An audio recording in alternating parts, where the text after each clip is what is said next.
Hi hello ಎಲ್ಲರಿಗೂ ನಮಸ್ಕಾರ. ನಾನು ನಿಮ್ಮ ಪ್ರೀತಿಯ ರಾಜೇಶ್ವರಿ. ಇವತ್ತಿನ ವಿಡಿಯೋದಲ್ಲಿ ತುಂಬಾನೇ ರುಚಿಕರವಾಗಿರುವಂಥ ನಮ್ಮ ಹಳ್ಳಿ ಶೈಲಿಯಲ್ಲಿ ಮೀನು ಸಾರು ಮಾಡೋದು ಹೇಗೆ ಅಂತ ತೋರಿಸ್ಕೊಡ್ತೀನಿ. ಇದು ತುಂಬಾನೇ ಸುಲಭ ಮಾಡ್ಕೊಳ್ಳೋದು, ತುಂಬಾನೇ ರುಚಿಯಾಗಿ ಕೂಡ ಇರುತ್ತೆ. ಮೀನು ಸಾರನ್ನ ಇಷ್ಟಪಡದೆ ಇರುವಂಥವ್ರಿಗೂ ಕೂಡ ಈ ರೀತಿ ಒಂದ್ಸರಿ ಮೀನು ಸಾರನ್ನ ಮಾಡಿಕೊಡಿ, ತುಂಬಾನೇ ಇಷ್ಟಪಡ್ತಾರೆ. ಮತ್ತೆ ಕೂಡ ಕೇಳಿ ಮಾಡಿಸ್ಕೊಂಡು ತಿನ್ನುವಂಥ ಮೀನು ಸಾರಿದು. ಸೊ ಇನ್ನೂ ಯಾರೆಲ್ಲ ನನ್ನ ಚಾನಲ್ನ ಸಬ್ಸ್ಕ್ರೈಬ್ ಮಾಡ್ಕೊಳ್ದೆ ನೋಡ್ತಾ ಇದ್ದೀರಾ, ಪ್ಲೀಸ್ ಬೇಗ ಬೇಗ ಸಬ್ಸ್ಕ್ರೈಬ್ ಮಾಡ್ಕೊಳ್ಳಿ. ಸೊ ತಡ ಮಾಡೋದು ಬೇಡ, ಬನ್ನಿ ಶುರು ಮಾಡೋಣ. ಮೊದಲಿಗೆ ನಾನಿಲ್ಲಿ ಮೀನನ್ನ ತುಂಬ ಚೆನ್ನಾಗಿ ಒಂದು 2 ಸಲ ಚೆನ್ನಾಗಿ ತೊಳೆದು ಇಟ್ಕೊಂಡಿದ್ದೀನಿ. ತೊಳೆದಿದ ನಂತರ ಇದಕ್ಕೆ ಉಪ್ಪು ಹಾಗೆ ಸ್ವಲ್ಪ ಹುಣಸೆ ಹಣ್ಣಿನ ರಸ ಕೂಡ ಸೇರಿಸ್ಕೊಂಡು ಇದು ನೀಟಾಗಿ ವಾಶ್ ಆಗೋದಕ್ಕೆ 1 ಅವರ್ ಹಾಗೆ ಬಿಟ್ಟು ಆಮೇಲೆ ಇದನ್ನ ಮತ್ತೆ ತೊಳೆದು ಎತ್ತಿಟ್ಕೊಂಡಿದ್ದೀನಿ. ಮಿನಿಮಮ್ ಅಂದರೂ ಒಂದು 2 ಸಾರಿ ಇದನ್ನ ಚೆನ್ನಾಗಿ ತೊಳ್ಕೊಳ್ಳಿ. ಇಲ್ಲ ಅಂದರೆ ಆ ಮೀನಿನ ವಾಸನೆ ಏನಿದೆಯೋ ರಾಸ್ ಸ್ಮೆಲ್ಲು ಆ ರೀತಿ ಬರ್ತಾನೆ ಇರುತ್ತೆ. ಸೊ ಇದನ್ನ ಪಕ್ಕಕ್ಕೆ ಇಟ್ಕೊಂಡು ಅದನ್ನ ಪಕ್ಕಕ್ಕೆ ಎತ್ತಿಟ್ಟಾದ್ಮೇಲೆ ನಾನಿಲ್ಲಿ ಸಾಂಬಾರಿಗೆ ಬೇಕಾಗಿರುವಂಥ ಮಸಾಲೆನ ರೆಡಿ ಮಾಡ್ಕೊತಿದ್ದೀನಿ. ಮಸಾಲೆಗೆ 2 ದಪ್ಪ ಸೈಜ್ ಈರುಳ್ಳಿನ ಸಣ್ಣ ಸಣ್ಣದಾಗಿ ಕಟ್ ಮಾಡಿ ಸೇರಿಸ್ಕೊತಾ ಇದ್ದೀನಿ. ಹಾಗೆ 2 ಗೆಡ್ಡೆ ಬೆಳ್ಳುಳ್ಳಿನೂ ಕೂಡ ಸೇರಿಸ್ಕೊತಿದ್ದೀನಿ. ಬೆಳ್ಳುಳ್ಳಿನ ಜಾಸ್ತಿ ಹಾಕಿದಷ್ಟು ಕೂಡ ಸಾಂಬಾರು ತುಂಬಾನೇ ರುಚಿಯಾಗಿ ಆಗುತ್ತೆ. ಹಾಗೆ ಇಲ್ಲಿ 2 ಇಂಚ್ ಆಗುವಷ್ಟು ಹಸಿ ಶುಂಠಿನೂ ಕೂಡ ಕಟ್ ಮಾಡಿ ಸೇರಿಸ್ಕೊತಿದ್ದೀನಿ.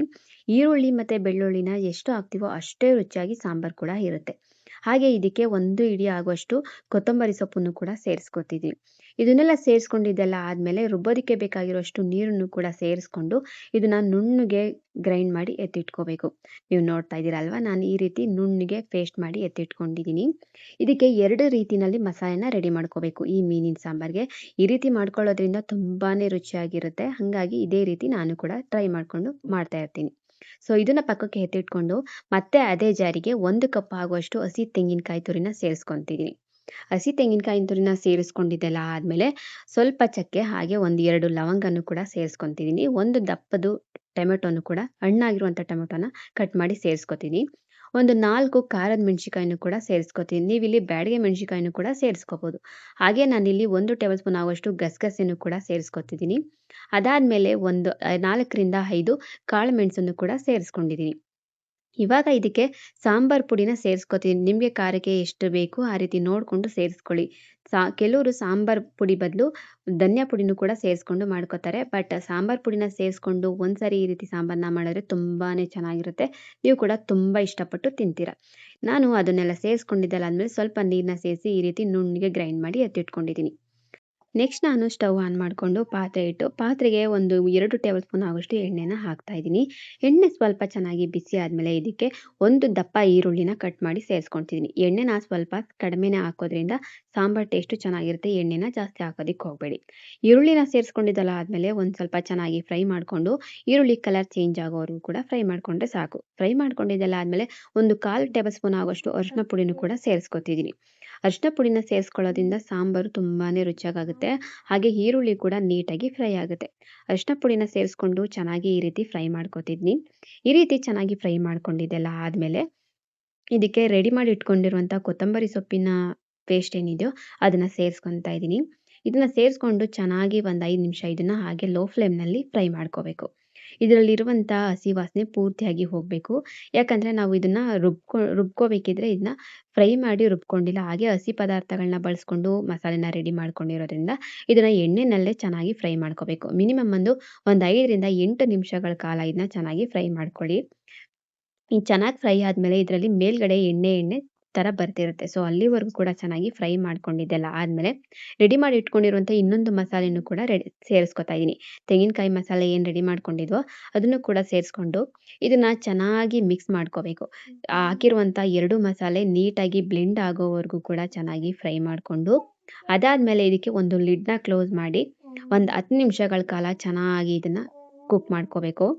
ಮಿನಿಮಮ್ ಅಂದರೂ ಒಂದು 10 ನಿಮಿಷ ಚೆನ್ನಾಗಿ ಇದನ್ನು ಕುಕ್ ಮಾಡ್ಕೊಳ್ಳಿ. ಇದು ಚೆನ್ನಾಗಿ ಇವಾಗ ಕುಕ್ ಆಗಿದೆ. ನೀವು ನೋಡ್ತಾ ಇರ್ಬೋದು ಎಣ್ಣೆ ಬಿಟ್ಕೊಳ್ಳೋ ಥರ ಕಾಣಿಸ್ತಾ ಇದೆ. ಈ ರೀತಿ ಚೆನ್ನಾಗಿ ಕುಕ್ ಮಾಡ್ಕೊಂಡಿದ್ದೆಲ್ಲ ಆದಮೇಲೆ ಇದನ್ನು ಪದೇ ಪದೇ ಒಂದು 5 ನಿಮಿಷಕ್ಕೆ ಒಂದು ಸಾರಿ ಆದರೂ ಕೂಡ ಇದಕ್ಕೆ ಸೌಟಿಂದ ತಿರುಗಿಸ್ತಾನೆ ಇರಿ. ಯಾಕಂದರೆ ಮಸಾಲೆ ತಳ ಹಿಡ್ಕೊಂಡ್ಬಿಡುತ್ತೆ. ಹಂಗಾಗಿ ತಳ ಹಿಡಿಯೋದಕ್ಕೆ ಬಿಡೋದಕ್ಕೆ ಹೋಗಬೇಡಿ. ಒಂದು 5 ನಿಮಿಷಕ್ಕೆ ಒಂದು ಸಾರಿ ಕೂಡ ಇದನ್ನು ಚೆನ್ನಾಗಿ ತಿರುಗ್ಕೊಂಡು ಮತ್ತೆ ಇದನ್ನು ಬೇಯಿಸ್ಕೊಳ್ಳಿ. ನಾನು ಮತ್ತೆ ಲಿಡ್ನ ಕ್ಲೋಸ್ ಮಾಡಿ ಮತ್ತೆ ಒಂದು 5 ನಿಮಿಷ ಚೆನ್ನಾಗಿ ಬೇಯಿಸ್ಕೊತಿದ್ದೀನಿ. 10 ನಿಮಿಷ ಇದನ್ನ ಚೆನ್ನಾಗಿ ಬೇಯಿಸ್ಕೊಂಡಿದ್ದಲ್ಲ ಆದ್ಮೇಲೆ ಲಿಡ್‌ನ ಓಪನ್ ಮಾಡಿ ನೋಡ್ತಾ ಇದ್ದೀನಿ. ಎಣ್ಣೆ ಬಿಟ್ಕೊಂಡಿದೆ ಸೈಡ್‌ನಲ್ಲಿ. ಇದು ಇವಾಗ ಪೂರ್ತಿಯಾಗಿ ಚೆನ್ನಾಗಿ ಬೆಂದಿದೆ. ಮಸಾಲೆ ಚೆನ್ನಾಗಿ ಬೆಂದಾದ್ಮೇಲೆ ಇದಕ್ಕೆ ನಿಮ್ಗೆ ಸಾಂಬಾರು ಯಾವ ರೀತಿ ಬೇಕು ಕನ್ಸಿಸ್ಟೆನ್ಸಿ ನೋಡ್ಕೊಂಡು ಇದಕ್ಕೆ ನೀರನ್ನ ಸೇರಿಸ್ಕೊಳ್ಳಿ. ಮೀನು ಸಾಂಬಾರಂದ್ರೆ ತುಂಬಾ ತೆಳುನೂ ಇರಬಾರ್ದು, ತುಂಬಾ ಗಟ್ಟಿನೂ ಇರಬಾರ್ದು, ಮೀಡಿಯಮ್ ಆಗಿ ಇರಬೇಕು. ಹಂಗಾಗಿ ನಾನಿಲ್ಲಿ ಸ್ವಲ್ಪನೇ ನೀರನ್ನ ಸೇರಿಸ್ಕೊಂತಿದ್ದೀನಿ. ನಿಮ್ಗೆ ಬೇಕು ಅಂದ್ರೆ ನೋಡ್ಕೊಂಡು ಸೇರಿಸ್ಕೊಳ್ಳಿ ಮತ್ತೆ. 1-2 ನಿಮಿಷ ಚೆನ್ನಾಗಿ ಕುದಿಸ್ಕೊಂಡು ಮತ್ತೆ ನೀರು ಬೇಕು ಅಂದ್ರೆ ಸೇರಿಸ್ಕೊಂಡ್ರು ಕೂಡ ಒಳ್ಳೆದೇನೆ. ನಾನಿಲ್ಲಿ ಇದಕ್ಕೆ ಎಷ್ಟು ನೀರು ಬೇಕೋ ಅಷ್ಟು ನೀರನ್ನು ಕೂಡ ಸೇರಿಸ್ಕೊಂಡು ರುಚಿಗೆ ಬೇಕಾಗಿರೋಷ್ಟು ಉಪ್ಪನ್ನು ಕೂಡ ಸೇರಿಸ್ಕೊಂತಿದ್ದೀನಿ. ಉಪ್ಪನ್ನ ಸೇರಿಸ್ಕೊಂಡಿದ್ದೆಲ್ಲ ಆದ್ಮೇಲೆ ಇದನ್ನ ಚೆನ್ನಾಗಿ ಮಿಕ್ಸ್ ಮಾಡಿಕೊಂಡು ಇದಕ್ಕೆ ಲಿಡ್‌ನ ಕ್ಲೋಸ್ ಮಾಡಿ ಮತ್ತೆ ಒಂದು 10 ನಿಮಿಷ ಚೆನ್ನಾಗಿ ಕುದಿಸ್ಕೋಬೇಕು. ಹಾಕಿರುವಂಥ ಖಾರ ಪೂರ್ತಿಯಾಗಿ ಚೆನ್ನಾಗಿ ಬೇಯಬೇಕು ಸಾಂಬಾರು. ಅಲ್ಲಿವರೆಗೂ ಕೂಡ ಒಂದು 10 ನಿಮಿಷ ಚೆನ್ನಾಗಿ ಇದನ್ನ ಬೇಯಿಸ್ಕೊಳ್ಳಿ. 10 ನಿಮಿಷ ಚೆನ್ನಾಗಿ ಕುದಿಸ್ಕೊಂಡಿದ್ದೆಲ್ಲ ಆದ್ಮೇಲೆ ಲಿಡ್‌ನ ಓಪನ್ ಮಾಡಿ ನೋಡ್ತಾ ಇದ್ದೀನಿ. ಎಷ್ಟು ಚೆನ್ನಾಗಿ ಕಾಣಿಸ್ತಾ ಇದೆ ಸಾಂಬಾರು ಅಂತ. ತುಂಬಾನೇ ಚೆನ್ನಾಗಿ ಇರುತ್ತೆ. ಈ ರೀತಿ ಮಸಾಲೆನ ರೆಡಿ ಮಾಡ್ಕೊಂಡು ಮೀನು ಸಾಂಬಾರನ್ನ ಮಾಡ್ಕೊಳ್ಳೋದ್ರಿಂದ ತುಂಬಾನೇ ಟೇಸ್ಟಿಯಾಗಿ ಕೂಡ ಇರುತ್ತೆ. ಇಷ್ಟಪಟ್ಟು ಮತ್ತೆ ಕೇಳಿ ಮಾಡಿಸ್ಕೊಂಡು ಕೂಡ ಮನೆಯಲ್ಲಿ ತಿಂತಾರೆ. ಅಷ್ಟು ಚೆನ್ನಾಗಿರುತ್ತೆ ಈ ಮೀನಿನ ಸಾಂಬಾರು. ಇದು ಇವಾಗ ಚೆನ್ನಾಗಿ ಪೂರ್ತಿಯಾಗಿ ಕುದ್ದಿದೆ ಅಲ್ವಾ? ನಾನಿವಾಗ ಇದಕ್ಕೆ ಒಂದು ನಿಂಬೆ ಹಣ್ಣಿನ ಗಾತ್ರದ ಹುಣಸೆ ಹಣ್ಣನ್ನ ಚೆನ್ನಾಗಿ ನೆನೆಸಿಟ್ಕೊಂಡಿದ್ದೆ. ಅದನ್ನ ಹುಳಿನೂ ಕೂಡ ಸೇರಿಸ್ಕೊತಿದ್ದೀನಿ. ಮೀನ್ ಸಾಂಬಾರ್ಗೆ ತುಂಬಾ ಇಂಪಾರ್ಟೆಂಟ್ ಆಗಿರೋದೇ ಈ ಹುಳಿ, ಹುಣಸೆ ಹಣ್ಣಿನ ಹುಳಿ. ತುಂಬಾ ಮೇನ್ ಅಂದ್ರೇನೆ ಹುಳಿ.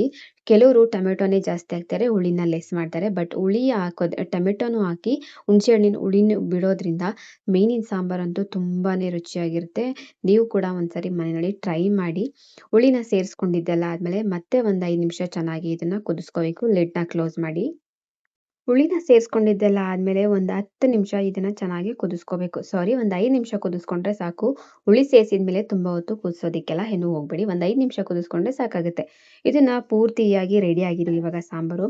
ನಾನಿವಾಗ ಇದಕ್ಕೆ ತೊಳೆದಿಟ್ಕೊಂಡಿರುವಂಥ ಮೀನು ರೆಡಿ ಮಾಡಿ ಇಟ್ಕೊಂಡಿದ್ದೀವಲ್ವಾ, ಅದನ್ನ ಒಂದೊಂದೇ ಪೀಸ್‌ಗಳನ್ನ ಸೇರಿಸ್ಕೊತಿದ್ದೀನಿ. ಮೀನನ್ನ ಸೇರಿಸ್ಕೊಂಡಿದ್ದೆಲ್ಲ ಆದ್ಮೇಲೆ ತುಂಬಾ ಹೊತ್ತು ಬೇಯಿಸಬಾರ್ದು ಅಂತ ತುಂಬಾ ಜನ ಹೇಳ್ತಾರೆ.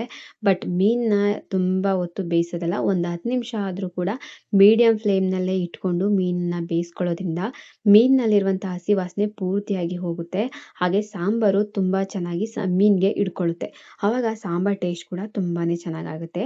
ನಾನಿಲ್ಲಿ ಪ್ರತಿಯೊಂದು ಮೀನನ್ನು ಕೂಡ ಸೇರಿಸ್ಕೊಂಡು ಇದನ್ನ ಸ್ವಲ್ಪ ಚೆನ್ನಾಗಿ ಮಿಕ್ಸ್ ಮಾಡಿಕೊಂಡು ಮತ್ತೆ ಲಿಡ್‌ನ ಕ್ಲೋಸ್ ಮಾಡಿ ಮತ್ತೆ ಒಂದು 5 ನಿಮಿಷ ಚೆನ್ನಾಗಿ ಇದನ್ನ ಕುದಿಸ್ಕೊಂಡ್ರೆ ತುಂಬಾನೇ ರುಚಿಕರವಾಗಿರುವಂಥ ಮೀನು ಸಾಂಬಾರು ರೆಡಿ ಆಗೋಗ್ಬಿಡುತ್ತೆ. ಸಾಂಬಾರನ್ನ ಚೆನ್ನಾಗಿ ಬೇಯಿಸ್ಕೊಳ್ಳೋದ್ರಿಂದ ಅದರಲ್ಲಿರುವಂಥ ಹಸಿ ವಾಸನೆ ಪೂರ್ತಿಯಾಗಿ ಹೋಗುತ್ತೆ. ಸಾಂಬಾರ್ ಟೇಸ್ಟ್ ಕೂಡ ತುಂಬಾನೇ ರುಚಿಯಾಗಿರುತ್ತೆ. ನಾನಿಲ್ಲಿ ಇದನ್ನ ಪೂರ್ತಿಯಾಗಿ ಚೆನ್ನಾಗಿ ಕುದಿಸ್ಕೊಂಡಿದ್ದೀನಿ. ಇವಾಗ ಮೀನು ಸಾಂಬಾರು ರೆಡಿ ಆಗಿದೆ. ಮೀನಿನ ಸಾಂಬಾರ್ ಜೊತೆಗೆ ಬಿಸಿ ಮುದ್ದೆ ಇದ್ರೆ ಫಸ್ಟ್ ಕ್ಲಾಸ್ ಊಟ ಅಂತೂ ರೆಡಿ ಆಗೋಗ್ಬಿಡುತ್ತೆ.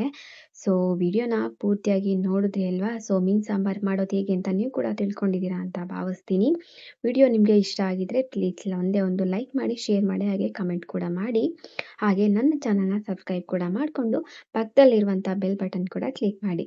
ಸೊ ನೆಕ್ಸ್ಟ್ ವಿಡಿಯೋದಲ್ಲಿ ಸಿಗೋವರೆಗೂ ಕೂಡ ಕಾಯ್ತಾ ಇರಿ. Love you all. Bye bye.